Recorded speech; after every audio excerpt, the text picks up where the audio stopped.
Halo semuanya, selamat datang di channel Mimin. Kali ini Mimin akan membacakan sebuah komik yang berjudul Kill the Hero. Seorang manusia yang bereinkarnasi kembali ke masa lalunya karena dibunuh oleh rekan teman seperjuangannya. Sebelum kita lanjut ke videonya, tong hilap, subscribe channel Mimin, like dan komen agar channel ini bisa berkembang. Tanpa basa-basi lagi, kita lanjut ke alur ceritanya. Scene masih berlanjut. Guild Phoenix dan Frontier Guild memasuki dungeon. Sesuai kesepakatan, anggota Guild Phoenix tidak melakukan apa-apa dan hanya duduk di sebuah batu. Karena terbentuknya sebuah party, semua orang yang berhasil mengalahkan monster atau membunuhnya, semua orang kebagian hasilnya. Anda telah naik level, jadi hanya para hunter Frontier Guild yang berburu. Para hunter anggota Guild Phoenix merasa bosan karena tidak melakukan apa-apa, sampai-sampai ada seseorang hunter yang mengantuk karena tidak melakukan apa-apa. Kimojin juga merasa bosan karena tidak melakukan apa-apa. Batin Kimojin ini menyebalkan. Noti pun muncul, dungeon telah diselesaikan. Para hunter berdiri dari duduknya karena dungeon telah diselesaikan. Namun ada seseorang dari Frontier Guild bernama Oliver, kapten yang memimpin raid kali ini. Ia berkata dengan nada sombong, "Aku tidak ingat menyuruh kalian berdiri, jadi kenapa kalian bergerak seenaknya?" Anggota Guild Phoenix protes, "Apa maksudmu? Barusan pesan kalau dungeon sudah diselesaikan muncul. Itu berarti sudah kan?" Pria di sampingnya berkata, "Benar, kita semua harus akrab." Kimojin hanya memperhatikannya. Lagi-lagi Oliver berkata sombong, "Jangan salah paham, kami kesini bukan untuk menjalin pertemanan. Akan kukatakan sekali lagi, kalian dilarang melakukan apapun di dalam dungeon tanpa perintah kami." Kimojin menatap tajam ke arah Oliver. Lalu Shin berpindah. "Oh, Sae-chan menelpon Kimojin. Aku berani bertaruh, kau pasti kesal karena mereka tidak membiarkanmu melakukan apapun." Si Pak Yongwan itu orang yang mengagumkan. Dia orang yang sangat waspada, jadi mereka tidak bisa coba-coba berbisnis sembarangan. Kimojin menanyakan informasi yang dia minta. Oh, Sae-chan menjawab, "Besok akan kukirimkan. Kau akan puas setelah melihat informasi yang kuberikan." Keesokan harinya, mereka bertemu di sebuah kafe. Kimojin berkata, "Kukira Oh Sae-chan yang akan datang." Ternyata yang datang adalah Sekretaris Lee. Sekretaris Lee menyapa, "Lama tidak berjumpa, Tuan Kim. Aku memang harus bertemu langsung dengan Kimojin sesekali," gumam Oh Sae-chan. Sekretaris Lee berkata, "Aku minta maaf tentang itu. Bos mendadak punya hal penting, jadi tidak dapat hadir." Kimojin mengerti. Sekretaris Lee menyerahkan sebuah kertas informasi yang Kimojin minta. Setelah Kimojin membacanya, ia sangat terkejut. Batin Kimojin tidak hanya berisi informasi inti anggota Guild Messiah, rincian tentang guild mana saja yang punya hubungan juga tertera di dalamnya. Sekretaris Lee berkata, "Berdasarkan informasi yang kami kumpulkan, Guild Messiah saat ini tidak hanya berhasil menyusupi Frontier Guild, akan tetapi juga kelima guild teratas sedunia. Kita perlu menyingkirkan para pembantu Guild Messiah terlebih dahulu." Sekretaris Lee juga menyerahkan informasi yang tak kalah penting. Setelah Kimojin melihat isinya, lagi-lagi ia sangat terkejut. Itu berisi orang-orang anggota dari The Knight of the Round Table yang memegang senjata-senjata peninggalan Raja Arthur. Kimojin tersenyum. Ia juga melihat sebuah informasi tentang Oliver, pemegang item tombak Percival Spear. Sang Oliver, dia yang terus mengawasiku selama ini. Tak disangka-sangka dirinya pemilik dari salah satu peninggalan Raja Arthur. Kimojin berkata sambil menunjuk foto Oliver, "Tolong sampaikan pada Oh Sae-chan yang sangat sibuk itu. Tolong berikan aku serupa seperti terakhir kali." Shin berpindah. Pertemuan tetua Frontier Guild yang bernama Naomi dengan Oliver. Inti pembicaraan mereka, ketua Naomi memperingatkan kepada Oliver untuk waspada kepada Kimojin. Dia ada di prioritas tertinggi dalam daftar penyingkiran yang selamat dari banyak percobaan pembunuhan guild lain. Ketua Naomi menegaskan, "Kami tidak meminjamkanmu tombak itu karena kau hebat. Apa kau paham?" Keesokan harinya, Kimojin kembali memasuki dungeon. Peringatan, tolong bertahan hidup hingga 4 hari agar bisa berpindah ke lantai selanjutnya. Batin Oliver, sial, misi bertahan hidup akan merepotkan kalau Kimojin kabur dari pandanganku. Kimojin juga menyadari gerak-gerik Oliver, jadi mereka berencana memburuku di lantai pertama. Aku juga harus bergerak. Kimojin berjalan menjauhi partinya. Oliver melihat pergerakan Kimojin. Kimojin berlari. Oliver memerintahkan bawahannya untuk mengejar Kimojin.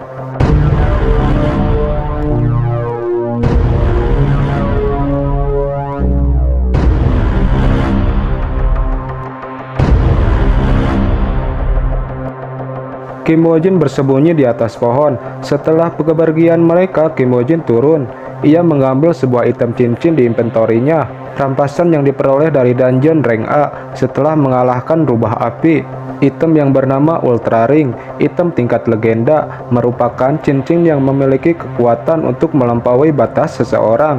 Setelah digunakan, seluruh rank skill akan meningkat 1 level.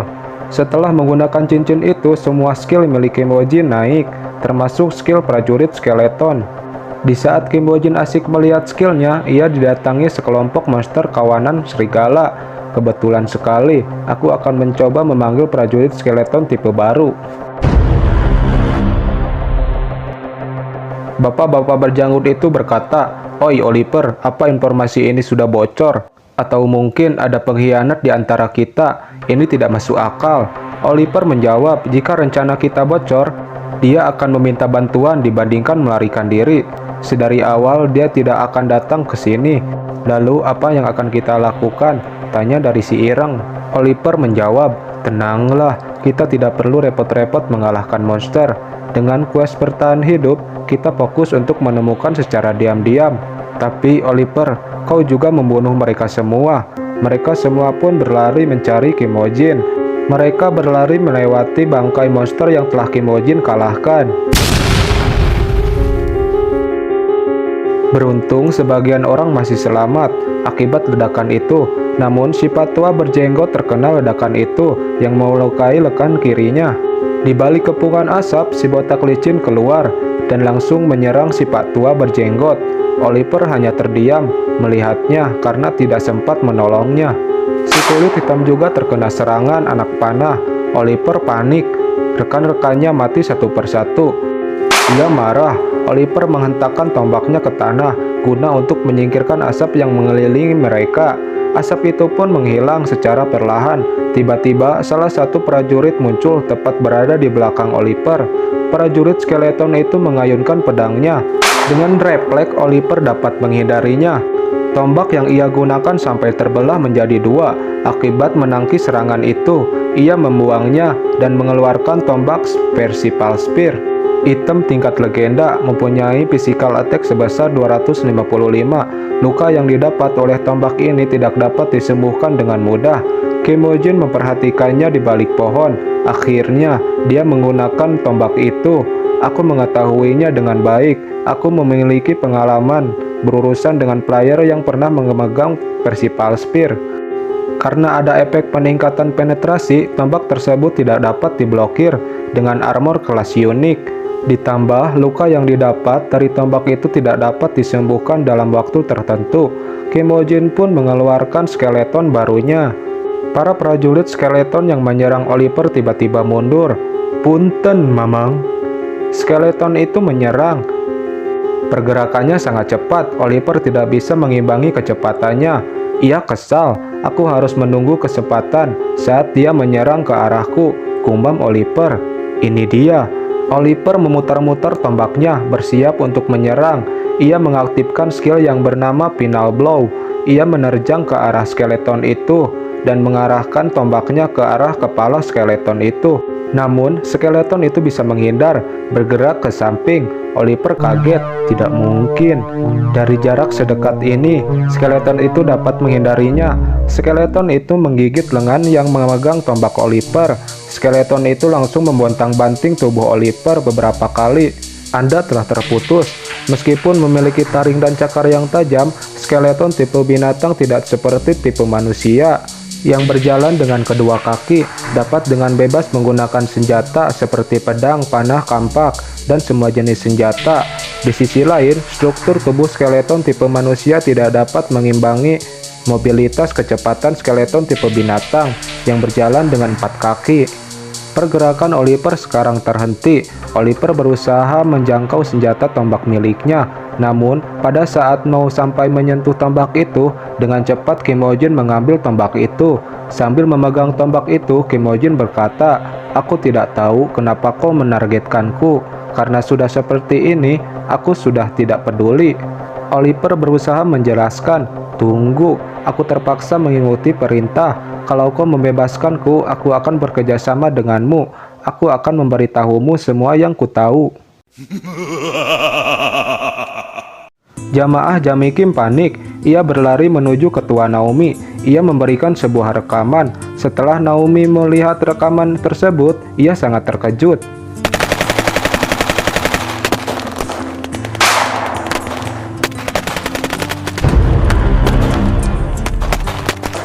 Tidak mungkin, apa aku terlalu keras padanya?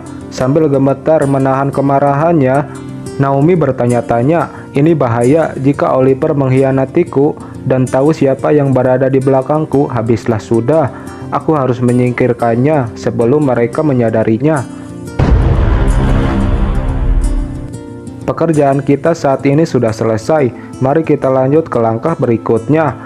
Lee Jin-ah berkata, "Kau akan melakukan hal lain lagi. Kau mengganggu frontier gue lagi. Bukankah lebih baik kalau kau bersembunyi dan diam untuk sementara waktu?" Sambil melepas topeng itu, Kim Ho Jin berkata, "Aku akan bersembunyi di dalam dungeon. Tidak ada tempat lain yang lebih baik selain di sana." Masker wajah Oliver. Kim Ho Jin tersenyum. "Kebetulan ada panggung yang cocok untuk lulus dari dungeon lantai 2. Bersiaplah." Lee Jin-ah kaget. "Aku? Kenapa?"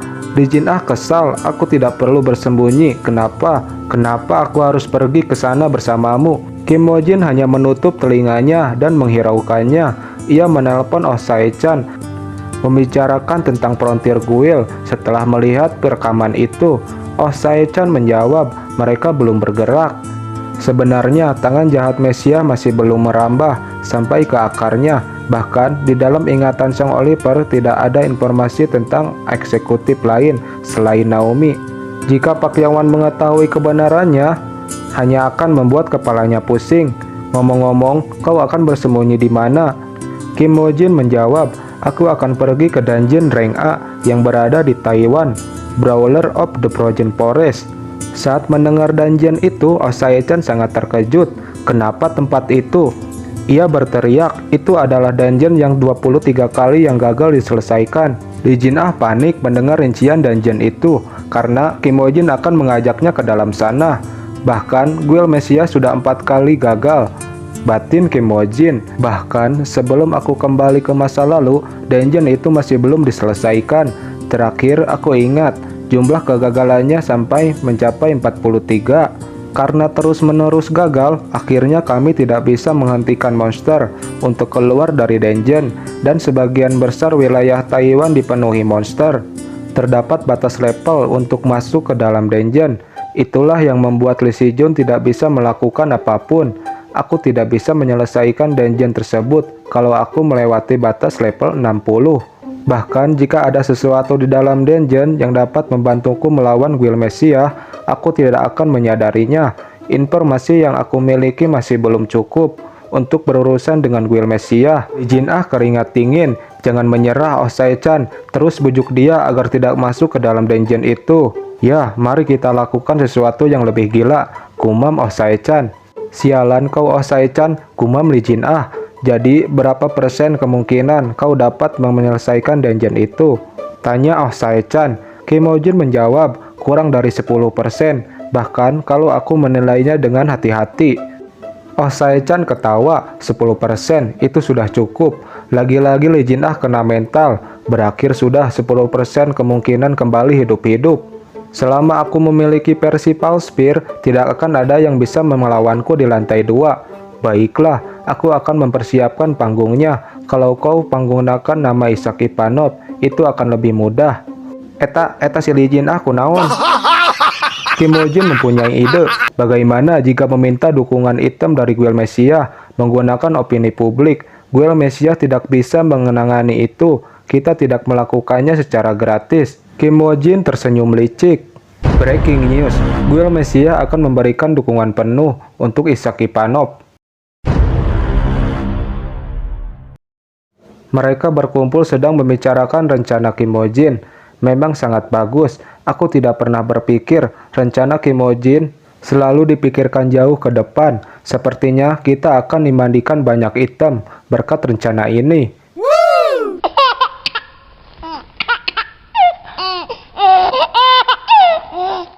Kim Mo Jin pun telah sampai di Taiwan. Sebelum masuk ke dungeon, mereka mengobrol di sebuah ruangan. Mereka berkumpul sangat cepat. Dilihat dari luar, sepertinya mereka ke sini untuk membalaskan dendam rekan mereka yang telah mati, gumam Lee Jin Ah. Kim Mo Jin menepis omongan Lee Jin Ah. Tidak semua orang datang ke sini dengan niat murni. Sekitar 2000 item para player yang terkubur di dalam sana. Setidaknya ada satu item legendaris dari seluruh item itu. Salah satu petugas dungeon pun menyuruh Kim Mo Jin untuk berpidato terlebih dahulu. Kim Mo Jin pun naik ke atas panggung. Tidak mungkin, apa maksudmu jejaknya hilang? Jamaah Jamikim berkata, dilihat dari keadaan ini, pasti ada seseorang yang membantu Oliver. Mengingat intelijen kita tidak bisa melacak keberadaannya. Naomi berkata, dengan nada marah, amankan mereka dengan cara apapun. Jika tidak berhasil, bunuh mereka. Aku tidak boleh membiarkan mereka bertemu dengan Pak Yongwan. Sekretaris Lee berlari kepada Oh Sae-chan. Ada masalah, lihat ini bos. Biarkan saya menerjemahkan pernyataan Ishak Ivanov. Terima kasih untuk semuanya yang sudah subscribe, yang mendukung channel Mimin. Mimin doain agar panjang umur, sehat selalu, dan dilancarkan rezekinya.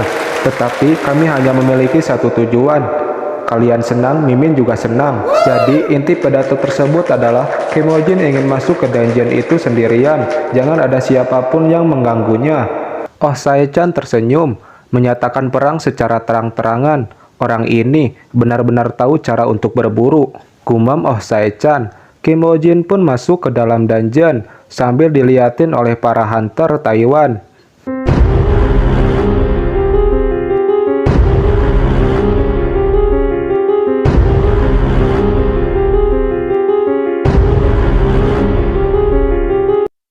Lee Jin Ah berbisik pada Kim Mo Jin, kenapa kau melakukan itu? Semua orang menatap kita karena kau memprovokasi mereka.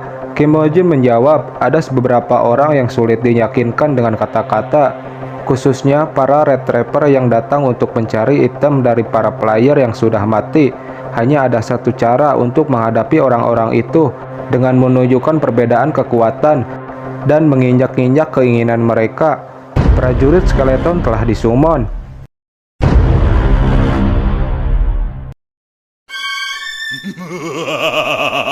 Lelaki berbaju merah pun terkejut melihat prajurit skeleton yang Kim Mo Jin keluarkan. Ini gila, aku harus menemukan item itu sebelum dia menemukannya. Si baju merah pun mengajak rekan-rekannya untuk bergerak. Malam pun tiba, Ishak Ivanov, dia benar-benar monster. Para hunter pun sedang membicarakan Ishak Ivanov atau Kim Mo Jin. Sebagian dari mereka ada yang kagum dan ketakutan setelah melihat kemampuan Kim Mo Jin, tapi ada sebagian orang yang membenci Kim Mo Jin. Mereka menemukan dua mayat. Awalnya aku sudah curiga, guild lain yang telah mencuri item itu, tetapi aku mendapatkan kesimpulan setelah melihat keseluruhan dungeon ini, ucap si baju merah. Ada banyak monster di lantai pertama, tapi aku melihat banyak monster yang kuat. Dengan kata lain, tidak mungkin player di atas 50 mati di sini. Item yang kita cari mungkin ada di lantai 2. Pangog Bracelet. Salah satu hunter menyuruh untuk diam. Ia mendengar sesuatu.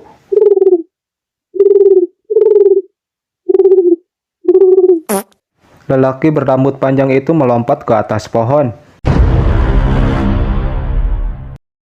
Ia celingak-celinguk mencari sesuatu. Barusan aku mendengar sesuatu di atas sini. Apa aku salah dengar? Lelaki berbaju merah menanyakan, apa yang kau bawa? Lelaki berambut panjang pun menjelaskan, Maaf, tengkorak ini mungkin membuat suara karena terkena angin.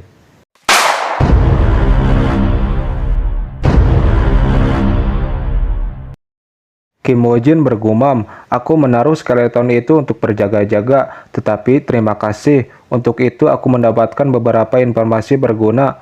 Pangok bracelet, aku tidak ingat item seperti apa itu. Tapi, jika guild Kunlun dari Cina salah satu dari 5 guild besar mengirim para retriever, pasti koneksi telah terputus. Itu bukanlah item tidak penting, pasti itu item hebat. Aku tidak yakin dengan opsi item tersebut, tapi aku harus mendapatkannya. Sial, rupanya kita butuh waktu yang lama dari yang kita perkirakan. Lee Jin Ah bertanya, jangan bilang hanya kita yang akan bertarung, dan player lain melakukan hal lain. Kim Woo Jin berkata, kau benar, karena lebih dari setengah player lain adalah Heina, yang serakah dengan item orang mati. Awalnya aku cukup senang karena banyak player yang berkumpul. Sepertinya hanya kita yang akan membersihkan ini lagi. Kapan aku akan beristirahat? Kim Woo Jin berkata, ketika kita berada di lantai 2, kita memiliki banyak waktu untuk istirahat. Lee Jin Ah pun sangat senang mendengarnya. Mimin minta maaf kepada kalian. Untuk jadwal uploadnya akan sedikit lebih lama, dikarenakan Mimin ngegarapnya secara manual, pakai tulisan tangan. Mohon kalian semua mengerti ya. Sampai jumpa.